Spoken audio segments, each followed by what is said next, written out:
Mesdames, Messieurs, chers collègues, c'est un plaisir de pouvoir dire quelques mots à l'occasion du séminaire de clôture du programme Career to Social Work de ce 31 mai 2021. En 2016, les hautes écoles de travail social du nord-ouest de la Suisse, FANV, de la Suisse occidentale, HESSO, de Lucerne, HSLU, de la Suisse orientale, OST et de la Suisse italienne, SUPSI, lançaient un programme autour du renforcement du double profil de compétences de la relève en répondant à un appel à projet lancé par Swiss Universities, la conférence des rectrices et recteurs des hautes écoles suisses. Swiss Universities fixait dans cet appel à projet comme objectif principal le renforcement du double profil de compétences du personnel des hautes écoles spécialisées.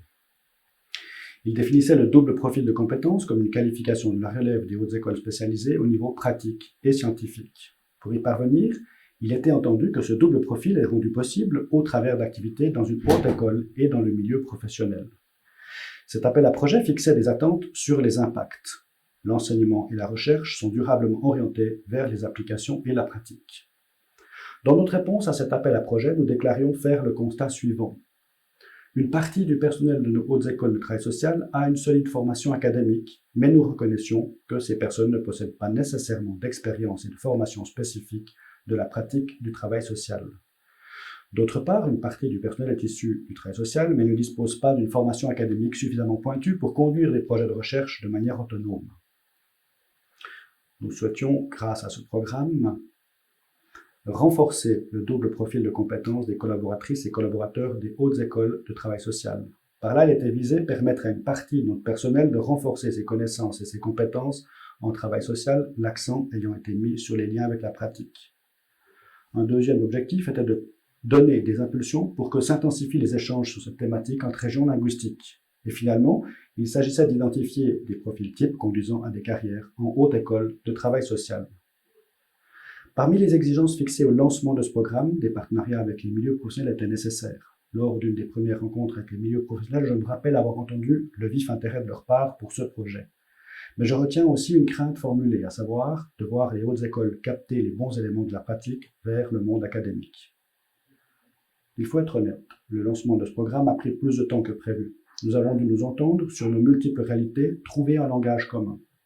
Tout au long de ces 4 années, nous avons fait face à beaucoup de complexité. En effet, le chemin n'était pas balisé. Comment donner un cadre à l'ensemble des attentes? Comme je viens de le mentionner, le programme s'est principalement articulé autour d'immersion dans la pratique du travail social. L'idée de ces immersions était que des membres de notre personnel aient la possibilité de réaliser des formes d'expériences concrètes des réalités du travail social. Chaque participant et participante réalisant l'immersion a suivi un coaching. Avec cette mesure d'accompagnement, l'idée était d'optimiser le peu de temps à disposition dans la pratique pour faire ressortir les compétences acquises et expliciter leur transfert dans les activités académiques, tant dans la recherche que dans les enseignements. Finalement, nous avons aussi misé sur la mise en réseau des actrices et acteurs concernés en organisant chaque année un séminaire permettant de mettre en valeur les bonnes pratiques et expériences et défis rencontrés. Il a fallu traiter chaque situation individuelle et singulière, il a fallu trouver et définir des règles communes. Aussi, nous avons profité du caractère pilote de ce programme. Nous avons testé de multiples possibilités. Par exemple, nous avons pu expérimenter des types d'immersions très diverses. Des immersions courtes, des immersions longues avec des taux d'activité variables, des immersions dans les terrains en lien avec les bénéficiaires ou dans des états-majors d'institutions d'accueil. Aujourd'hui, 25 immersions ont été réalisées par des collaboratrices et collaborateurs de toutes nos hautes écoles. La plus courte a duré à 1 mois à un taux d'activité à 80, la plus longue 24, à un taux d'activité à 50%. La durée moyenne des immersions a été de 8 mois et demi, leur taux moyen étant de près de 30%.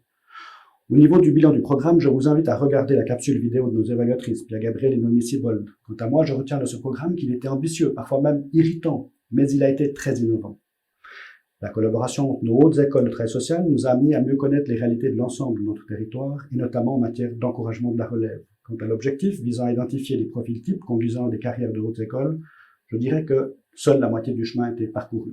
Nous n'avons pas pu développer l'axe Practice to Science ni mettre sur pied un Career Center tel que nous le projetions.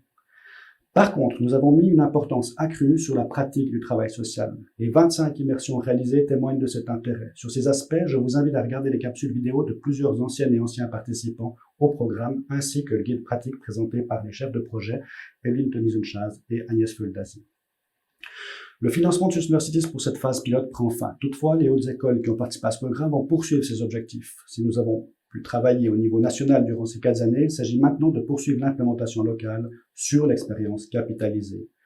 Je tiens à remercier très chaleureusement les milieux professionnels qui ont soutenu ce programme, les institutions de la pratique professionnelle qui ont accueilli les membres de notre personnel pour une immersion. Selon les retours que j'ai eus jusqu'à ce jour, les personnes qui ont suivi les immersions ont perçu le gain de ces expériences. Je les remercie pour leur engagement. Il leur a fallu conjuguer une activité professionnelle au sein des hautes écoles, une immersion dans les milieux professionnels et leur vie de famille. Je remercie également mes collègues directrices et directeurs des hautes écoles qui ont soutenu ce programme dès le début et tout au long de son déroulement. Enfin, un merci tout particulier aux membres de la coordination nationale sans qui ce programme n'aurait pas pu suivre son bon déroulement. Je nomme Regula Dellenbach, professeure à la FANV, Agnès Foldazy, maître d'enseignement à la HETS de Genève, Simone Grettler-Rösser, professeur à ESLO, Ruth Maria Kustot, professeur Ostschweiz Hochschule, Evelyn Tönnies-Unschaz, professeur associé à la HETS Valais, et Danusha Choudi, chercheuse senior à la SOUPSI. Il me reste à vous souhaiter à chacune et chacun un bon séminaire. Je vous invite à découvrir les différentes capsules vidéo qui sont mises à disposition en vue de la demi-journée live du 31 mai dès 13h15. Je vous remercie pour votre attention.